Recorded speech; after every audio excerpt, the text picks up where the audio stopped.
Jeudi 2 mars 2023, mesdames et messieurs, bonsoir et bienvenue dans ce journal. Dans les actualités de ce jour, à la une, les travaux de réhabilitation des rues de la capitale devront débuter la semaine prochaine sous la houlette du ministère des Travaux publics. Les travaux d'urgence au niveau des routes nationales, des routes régionales et celles provinciales devront également être renforcés avec la réforme et l'amélioration au sein des directions régionales dans toute la grande île. Ce sont entre autres les priorités du ministère des Travaux publics selon les explications du ministre aujourd'hui durant le reboisement du ministère à Apangabé. Après ce reboisement, le colonel Liva Andjianache, la ministre des Travaux publics, a constaté les avancements des travaux de construction de l'autoroute Atalanta-Nvulnunch aujourd'hui. Reportage sur les images de Zaranjatsu. Les travaux de réhabilitation des rues de la capitale dureront 3 mois et débuteront la semaine prochaine. Ce sont les tâches qui attendent le ministère des Travaux publics pour cette année. Il faut également réformer et améliorer les tâches au sein des directions régionales dans toute la grande île pour la continuité des travaux et favoriser la décentralisation selon les explications du ministre des Travaux publics. Les réhabilitations des routes nationales, notamment la RN4, la RN7, la RN6, la RN2, devront également être renforcées. En parallèle, les travaux des routes nationales primaires, les routes provinciales et régionales seront également initiés par le ministère des Travaux publics. Toutes ces tâches figurent parmi les priorités du ministère, affirme le colonel Liva Andjianachian aujourd'hui. À noter que le ministère des Travaux publics participe à la restauration de la couverture forestière de Madagascar à travers un reboisement qui s'est tenu aujourd'hui dans la commune d'Apangabé.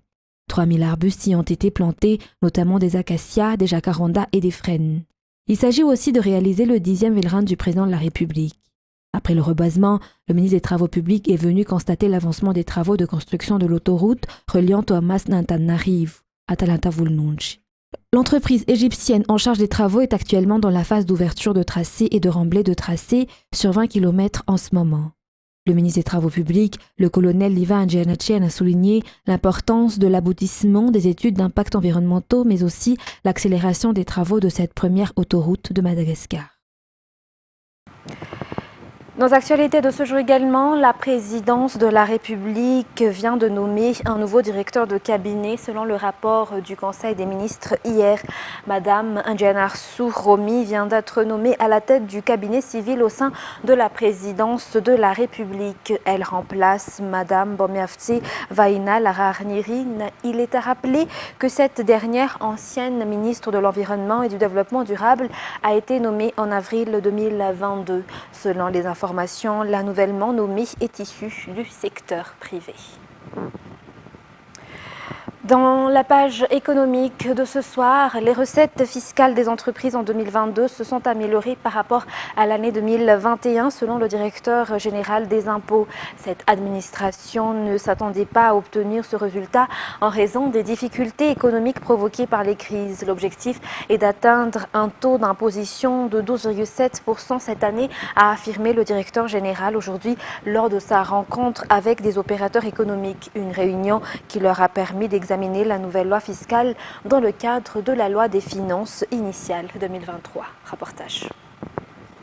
L'administration fiscale a introduit jusqu'à 3 608 milliards d'arrières au sein du Trésor public en raison de la hausse des taux d'imposition des PME en 2022, alors qu'il était de 3 256 milliards d'arrières en 2021. Cette administration ne s'attendait pas à obtenir ce résultat en raison des difficultés et crises qui se sont répercutées dans le pays, notamment la crise sanitaire causée par l'épidémie de Covid-19. Ainsi, l'économie nationale a commencé à se redresser progressivement, raison de cette hausse de taux d'imposition selon les explications du directeur général des impôts. Ce dernier a tenu une réunion aujourd'hui avec des opérateurs économiques, une réunion qui leur a permis d'examiner spécifiquement la nouvelle loi fiscale au sein de la loi de finances 2023 et d'apporter des réformes dans le paiement des impôts, telles que la séparation du Code général des impôts en Code des impôts ou CDI d'une part et Code de procédure fiscale d'autre part. L'objectif de cette année est d'ajouter jusqu'à 4 486 milliards d'arrières dans la caisse du Trésor public à travers les impôts, selon toujours les explications. Dans l'actualité sociale, c'est dans le premier arrondissement de la capitale que l'opération caravane médicale Sarbidniek, organisée par l'association FITI, menée par la première dame Mial Radzouiln, avec le ministère de la Santé publique et les partenaires, a poursuivi son périple sanitaire aujourd'hui. Comme dans les autres districts, bon nombre de personnes sont venues se faire soigner au niveau de la caravane médicale dans le premier arrondissement. Il s'agit d'une mobilisation dans le cadre de la célébration de la journée de la femme le 8 mars, avec en parallèle des sensibilisations dans la lutte contre la violence. C'est un reportage de Radhaman Azatouf sur les images d'Anzar Razonarfil. Après être passé dans les districts d'Atsimjan, d'Avarajan, d'Ambujachim, l'opération caravane médicale Sarbidniek a été au stade Malaka Mantanmin dans le premier arrondissement aujourd'hui. Il s'agit d'une opération initiée par l'association FITI, le ministère de la Santé publique et les partenaires visant à offrir des services de santé gratuits aux habitants. L'opération caravane médicale Sarbidniek est actuellement dans sa 4e journée. En parallèle avec cet événement, il existe aussi des sensibilisations contre la violence basée sur le genre, sous toutes ses formes, notamment les violences physiques, morales, économiques, entre autres.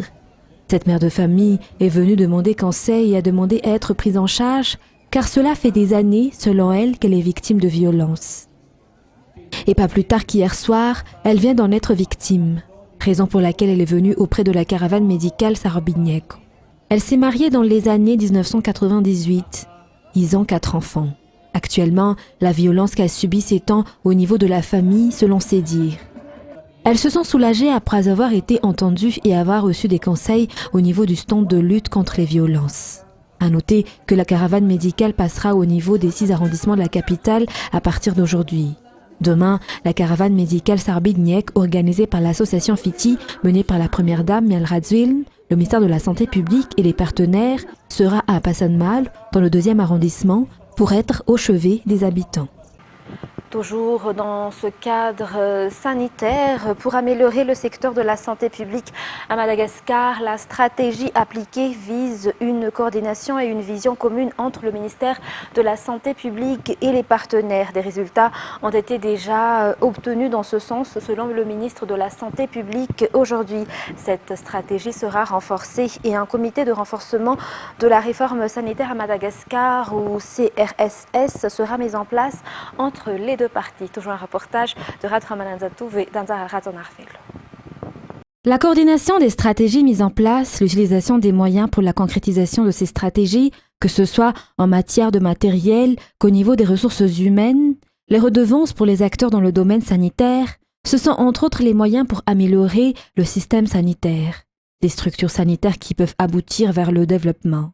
Des résultats concrets ont été déjà obtenus du fait de la même vision et de la coordination entre le ministère de la Santé publique et les partenaires, notamment dans la lutte contre le paludisme. La mise en place du comité de renforcement de la structure sanitaire à Madagascar, ou CRSS, a été effectuée officiellement aujourd'hui au sein du ministère de la Santé publique et les partenaires. Le but de la mise en place de ce comité est d'améliorer les efforts déjà entrepris, mais aussi pour que chacun puisse bénéficier de services sanitaires de qualité tout en respectant le côté humain. Un événement qu'il faut saluer, comme on a dit, c'est une pierre blanche qui est posée, parce qu'on doit renforcer le système de santé à Madagascar. Madame la SG, le ministre et tout le monde, nous-mêmes les partenaires, on sait qu'il y a des défis qui ont été présentés par tous les directeurs, donc on va collaborer, travailler ensemble pour essayer de capitaliser ce qui existe et d'essayer de neutraliser ces défis, donc aller dans le sens positif.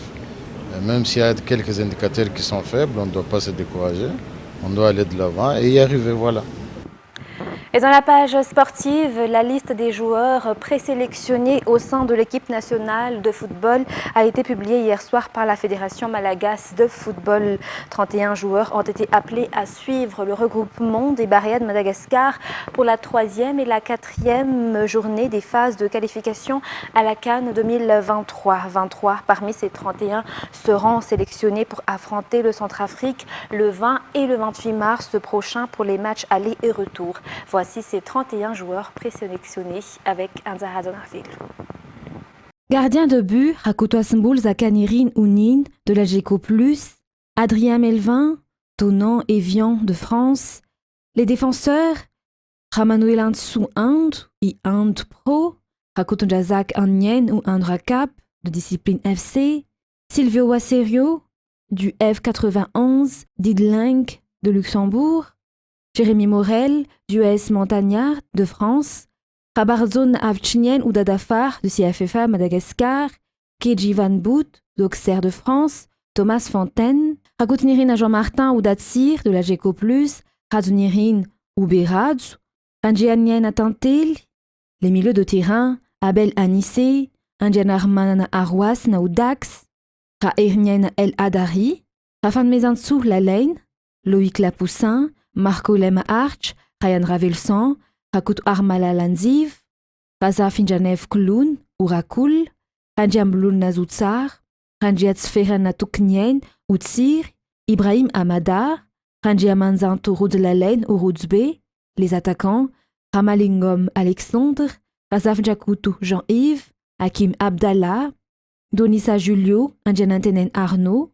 Les 23 joueurs qui seront appelés pour les matchs aller et retour contre la sélection centrafricaine sera connu le 6 mars. Le match aller se tiendra au stade Bariam à Massen le 20 mars prochain et le match retour le 28 mars prochain au Cameroun.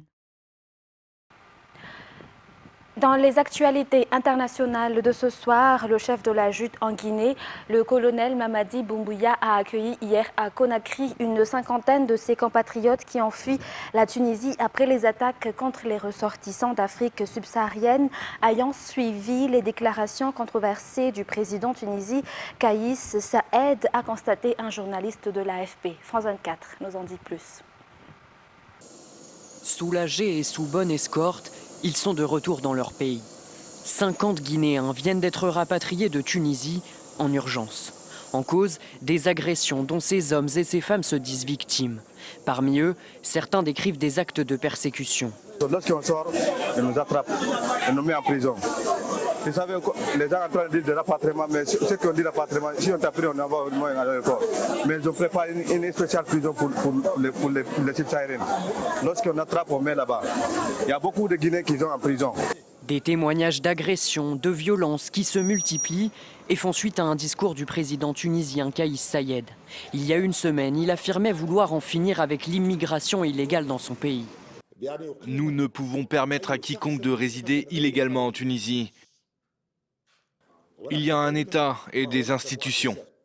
La Tunisie compte officiellement quelques 21 000 migrants d'Afrique subsaharienne sur son sol, pour la plupart en situation irrégulière. Depuis cette prise de parole, beaucoup ont perdu leur travail et face à la montée de la xénophobie, ils se pressent dans les ambassades pour retourner dans leur pays. La Guinée entend, elle, continuer de rapatrier ses ressortissants et créer un pont aérien entre Conakry et Tunis. Nous sommes allés les chercher, nous les avons ramenés sains et saufs.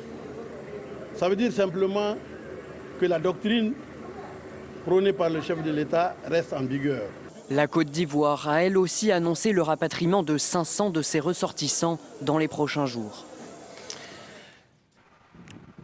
Et les élèves de cette école de filles de la ville d'Arbadil ont été indisposés dans la matinée par des émanations de gaz et 108 personnes ont été transportées à l'hôpital, a annoncé le chef du service hospitalier à l'agence de presse Tasnim. France 24 nous en dit plus. Cette femme est violemment prise à partie par des hommes, peut-être des policiers, devant une école de Téhéran. Mercredi matin, devant un autre établissement scolaire de la capitale, une manifestation de colère éclate. Scène similaire dans la ville d'Ardabil. Bilan de la matinée, 26 nouvelles écoles intoxiquées selon nos informations et plus d'une centaine d'écolières hospitalisées, principalement pour des difficultés respiratoires. Je ne peux pas respirer. Je ne peux pas respirer. Les cas se multiplient depuis novembre dans de nombreuses villes d'Iran. 1000 jeunes filles auraient ainsi été intoxiquées dans des écoles et certaines doivent aujourd'hui utiliser des respirateurs. Une fillette est décédée dans la ville sainte de Rome où les premiers cas sont apparus. Regardez mon enfant, dans son lit d'hôpital. Elle ne sent rien dans ses jambes. Quand je la pince, elle ne sent rien, elle ne peut pas respirer. N'envoyez pas vos enfants à l'école. Dimanche, les autorités assurent que les intoxications seraient intentionnelles et qu'elles auraient pour but de fermer les écoles, en particulier de filles, avant un rétropédalage mercredi. 99% de ces problèmes ont été causés par le stress, les rumeurs et la guerre psychologique créée par les chaînes de télévision hostiles pour troubler les étudiantes et leurs parents.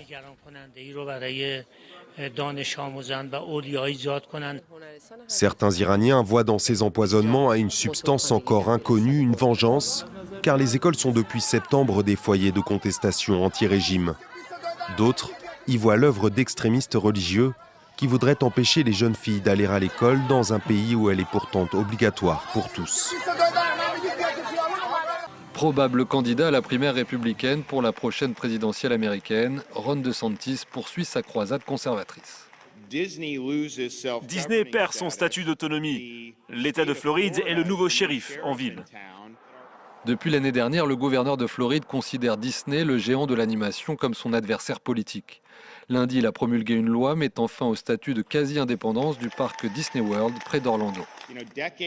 Des décennies de subventions et d'avantages se sont vraiment accumulés au profit de cette puissante entreprise. Et maintenant, nous sommes sur un pied d'égalité. Depuis son ouverture en 1971, le parc d'attractions, au terme d'une convention passée avec l'État de Floride, bénéficiait d'exemptions de taxes et imposait son propre règlement sur ses 11 000 hectares. Mais lorsque Disney prend position contre la loi de mars 2022, interdisant aux écoles de Floride d'aborder les questions de genre et d'homosexualité jusqu'en CE2, le groupe attire les foudres de l'actuel gouverneur et de ses partisans. Un délit de wokisme inacceptable pour Ron DeSantis, qui met immédiatement en chantier son idée de reprendre la main sur Disney World.